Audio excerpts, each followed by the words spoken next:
Welcome to my channel পিঙ্কির পাকশালা। চলে এসেছি আজকে আবারও একটা নতুন রেসিপি নিয়ে। আজকে আমি করে দেখাবো পালক পনির খুব সহজভাবে।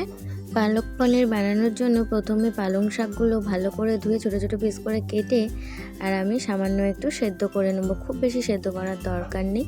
তারপরে সেদ্ধ পালং শাকগুলো জল ঝরিয়ে এক বরফ জলের মধ্যে কিছুক্ষণ ভিজিয়ে রাখবো। এবার বরফ জলের মধ্যে থেকে শাকগুলোকে তুলে ভালো করে জলটা চিপে নিয়ে একটা মিক্সি জারের মধ্যে নিয়ে ওর মধ্যে দিয়ে দেবো 8 থেকে 10টা কাজু বাদাম আর দেবো 3টে কাঁচা লঙ্কা, একটুখানি লেবুর রস দিয়ে ভালো করে একটা সুন্দর পেস্ট তৈরি করে নেব। লেবুর রস দিলে পালং শাকের কালারটা সবুজ হয়েই থাকবে। এবার একটা কড়াই গরম করে তার মধ্যে 4 চামচ মতো তেল দিয়ে দেবো 1 চামচ গোটা জিরে ফোড়ন। তারপরে ফোড়নটা থেকে সুন্দর গন্ধ বেরোলে ওর মধ্যে দিয়ে দেবো আদা রসুন কুচানো। আদা রসুন কুচানোটা সামান্য ভেজে নেব।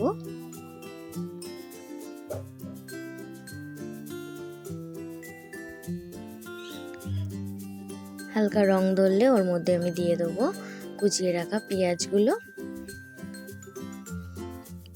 পেঁয়াজটাও দিয়ে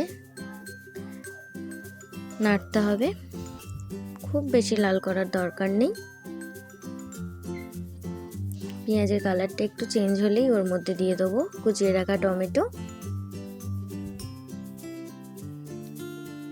টমেটোটাও ভালো করে আদা রসুন পেঁয়াজের সঙ্গে ভেজে নিতে হবে। এই সময় আমি দিয়ে দেবো 1 চামচ মতো লবণ, অল্প একটুখানি হলুদ গুঁড়ো, 1 চামচ জিরে গুঁড়ো দিয়ে মশলাগুলো সমস্ত একসাথে ভালো করে কষাতে হবে।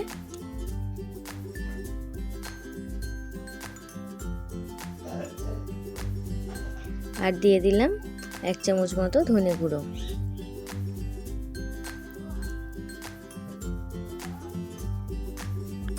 সমস্ত মশলাটা ভালো করে কষিয়ে নিতে হবে। মশলাটা আমার ভালোভাবে কষানো হয়ে গিয়েছে, টমেটোগুলোও গলে গিয়েছে। এই সময় আমি দিয়ে দেবো বেটে রাখা পেস্টটা। পালং শাকের পেস্টটা দিয়েও ভালো করে মশলার সাথে ফুটিয়ে নিতে হবে। এই সময় গ্যাসটা আস্তে দিয়ে দিতে হবে। স্বাদটা ব্যালেন্সের জন্য দিয়ে দেবো 1 চামচ মতো চিনি।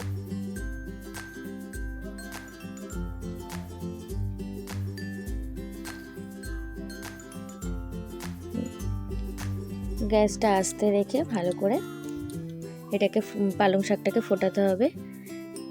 ফুটে আমার খানিকটা কমে গিয়েছে। আমি এই সময় দিয়ে দিলাম টুকরো করে কেটে রাখা পনিরগুলো আমি ভাজিনি।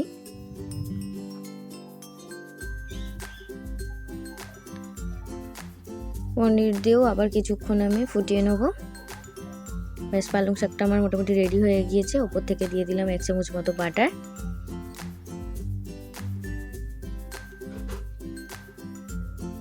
গরম গরম রুটি পরোটার সাথে সার্ভ করলে ভীষণ ভালো খেতে হয়। ভিডিওটা ভালো লাগলে একটা লাইক করে দেবেন, আর চ্যানেলে নতুন হয়ে থাকলে প্লিজ প্লিজ প্লিজ আমার চ্যানেলটিকে সবাই সাবস্ক্রাইব করে দেবেন।